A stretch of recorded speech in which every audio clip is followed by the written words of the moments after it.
تو پہلے تو ہم یہ چھوٹے سے ڈسکس کر لیں کہ حضرت ادریس کس قوم پہ اترے تھے اور کن کے خلاف لڑے تھے, اور پھر اس کے بعد سمیرین ٹیکس کی بات کریں گے. پہلے حضرت ادریس کے بارے میں بات کریں گے. بندہ ہو یا پھر ریلیجس انکلینیشن والا بندہ ہو, یا پھر somebody who starts ریڈنگ قرآن, تو اس کو جو اسٹارٹ ملے گا وہ حضرت آدم علیہ السلام سے ملے گا. حضرت آدم علیہ السلام کے سے پہلے نہیں, اس سے پہلے سے ملے گا قرآن. جو قصہ بتایا گیا, مطلب کہ جو اللہ سبحانہ وتعالیٰ اور فرشتوں کی جو ڈائلاگ ہوتا ہے اس کے بارے میں وہاں سے. مگر قرآن پاک میں بھی ہے نا کہ ہم نے ان میں سے آدم کو چنا نا, اس کا مطلب ہے کہ اوپر سے حدیث کلیئر ہے نا, ہمیں بائبل کی ضرورت نہیں کرتا ہے. قرآن اور حدیث کو الگ مت کریں. ٹھیک ہے, جب آپ اس طرح کے ٹائم لائن کو پلاٹ کریں گے تو حدیث کے through. This is what am trying. دجال قرآن میں یہی بات ہم سمجھنا چاہ رہے ہیں کہ ہم لوگ جو بات کر رہے ہیں پری ہسٹورک ان نیشنز کی, اور جو ہم اس کو ہم کیسے کوریلیٹ کریں گے قرآن مجید کی جو آیات ہیں, اور ہم اس کی سگنیفیکنس کیسے بیان کریں گے, ہم ان کی کیوں بات کرنا چاہ رہے ہیں. ایک جو میرے ذہن میں بات آتی ہے, جو کہ پہلے بھی ایک کویشچن پوز ہو چکا ہے, وہ یہ ہے کہ اللہ سبحانہ وتعالیٰ نے بار بار قرآن مجید میں ایک بات ریپیٹ کی کہ تم سے پہلے بہت طاقتور قومیں گزر چکی ہیں. اور ایک جگہ اللہ تعالیٰ نے, I was really astonish to read it, کیونکہ جب بھی میری آفس میں ڈسکشن ہوتی ہے تو کچھ جو میرے کولیگز ہیں they are well versed in economics, تو وہ یہ بات کرتے ہیں کہ یار اٹس آل اباؤٹ اکانومی. تو پرٹیکولرلی اللہ سبحانہ وتعالیٰ نے ایک جگہ ورڈ یوز کیا ہے کہ تم سے پہلے طاقتور قومیں گزر چکی ہیں جو کہ معاش میں تم سے زیادہ طاقتور تھی. یعنی they were not even advanced but they were actually economical more stable than us.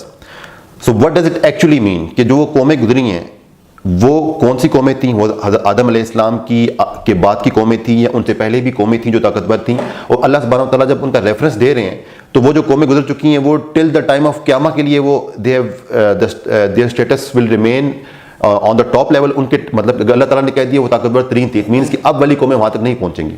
What I assume from it, کیا واقعی میں ایسا یہ assumption کرنا ہمارا ٹھیک ہے کہ وہ اس لیول پہ پہنچ چکی تھی کہ ابھی تک کی کوئی بھی سپر پاور نہیں پہنچ سکی؟ اور وہ قومیں کون سی تھیں؟ حضرت آدم علیہ السلام کے بعد کی قومیں کی تھیں یا حضرت آدم علیہ السلام سے پہلے بھی جس طرح کہ ہم بات کریں کہ شاید there might be the existence of aliens, وہ ہو سکتی ہیں؟ اس کے بارے میں دیکھیں یہ والی جو آیتیں ہیں نا, یہ تو قریش سے اور مغرور فرعونوں سے بات ہو رہی ہے. ٹھیک ہے, اس میں جب قوموں کا ذکر آتا ہے تو انسانوں کی انسانوں سے کمپیریزن ہوتی ہے. alright. ایک ایسی آیت میں آپ کو بتاتا ہوں جس کے تھرو آپ کو یہ بات سمجھ آئے گی, وہ ہے سورہ بنی اسرائیل کی آیت نمبر 70. وہ نکالیں تاکہ آپ کو پتہ چلے ایلینز کی قوموں کو انسانوں کی قوموں سے اس طریقے سے کمپیریزن نہیں کرنا ہم نے. یہ جو بات ہو رہی ہے یہ ہو رہی ہے کسی لوکل فرعون کی کہ تیرے سے بہتر اور تیرے سے بڑی طاقت انسانوں نے دیکھی ہے. سمجھ رہے ہیں, اس کو آپ نے کنفیوز نہیں کرنا اس بات کو. یہ جو ہے نا سورہ بنی اسرائیل کی آیت, اس سے یہ بات سمجھ آ رہی ہے کہ انسانوں سے بہتر, جسے ہم کہتے ہیں نا اشرف المخلوقات انسان ہے, انسان سے بہتر بھی اللہ تعالیٰ نے کہا ہے تم سے بہتر بھی کچھ قومیں میں نے کچھ کریشنز بنائی ہیں. اور اللہ تعالیٰ نے یہ کہا ہے کہ بنی اسرائیل 17 بھی کہتے ہیں, مطلب 70 آپ وہ والا ترجمہ والے نکال لیا کریں تاکہ آسانی ہو جائے. یہ میں آپ کو آیت بتا دوں تاکہ ایک بات کلیئر ہو جائے اس سوال کے اندر. وَلَقَدْ كَرَّمْنَا بَنِي آدَمَ وَحَمَلْنَاهُمْ فِي الْبَرِّ وَالْبَحْرِ وَرَزَقْنَاهُمْ مِنْ طَيِّبَاتِ وَفَضَّلْنَاهُمْ عَلَى كَثِيرٍ مِّمَّنْ خَلَقْنَا تَفْضِيلًا. یہ آخری والا حصہ دوبارہ پڑھیں. وَفَضَّلْنَاهُمْ عَلَى كَثِيرٍ مِّمَّنْ وَفَضَّلْنَاهُمْ عَلَى كَثِيرٍ, کہ ان میں سے زیادہ تر کے اوپر ہم نے تمہیں فضیلت دی, سب پہ نہیں فضیلت دی. جس کا اردو ترجمہ پڑھیں آپ تاکہ آپ کو پتہ چلے میں پوائنٹ کیا. یہ تو ہماری عنایت ہے کہ ہم نے بنی آدم کو بزرگی دی اور انہیں خشکی اور تری میں سواریاں عطا کی اور ان کو پاکیزہ چیزوں سے رزق دیا اور اپنی بہت سی مخلوقات پر نمایاں فوقیت بخشی. بہت سی مخلوقات پر, سب پر نہیں بخشی. ٹھیک ہے, تو اس کا مطلب ہے انسانوں سے واللہ عالم اور بھی فضیلت رکھنے والی قومیں بھی اللہ نے بنائی ہوئی. یہ والی آیت بہت بڑا مقدمہ ہے اس نقطے کے اوپر کہ کیا ہم ہی ہیں سینٹر آف دی یونیورس؟ تو نہیں, یہ بتا دیں کہ نہیں آپ. لیکن اس میں وہ قومیں بھی انوالو ہیں جو کہ آؤٹ سائڈ پلانٹ ارتھ ایگزسٹ کرتی ہیں. جی یہ تو آیت ہی, یہ ہے انٹر اسپیشی آیت ہے. جو آپ کہہ رہے ہیں نا کہ باقی کی قومیں بڑی گزری ہیں, وہ انٹر اسپیشی نہیں ہے, وہ انٹرا ہیومن اسپیشی ہے.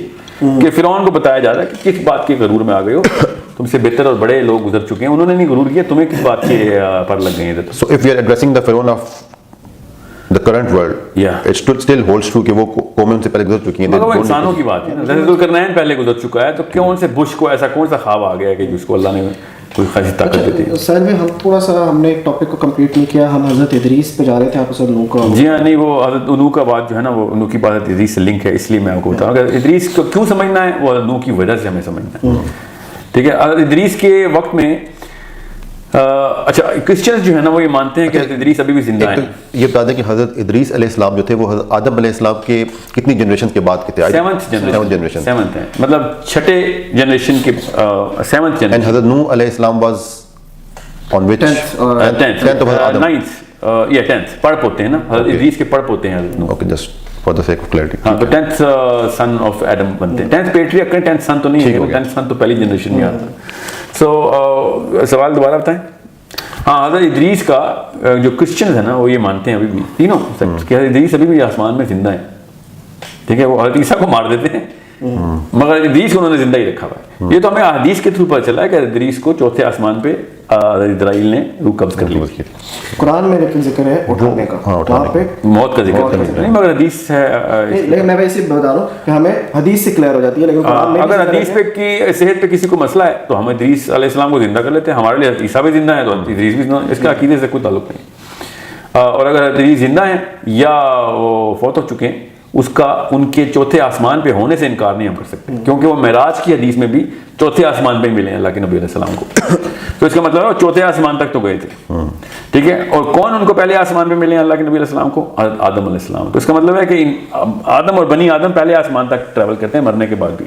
ٹھیک ہے, تیسرا چوتھا پانچواں چھٹا آسمان کوئی روحوں کے لیے کوئی معاملہ نہیں ہے, یہ کوئی اور یونیورس ہے جہاں کے اوپر باقی کے آسمان ہیں.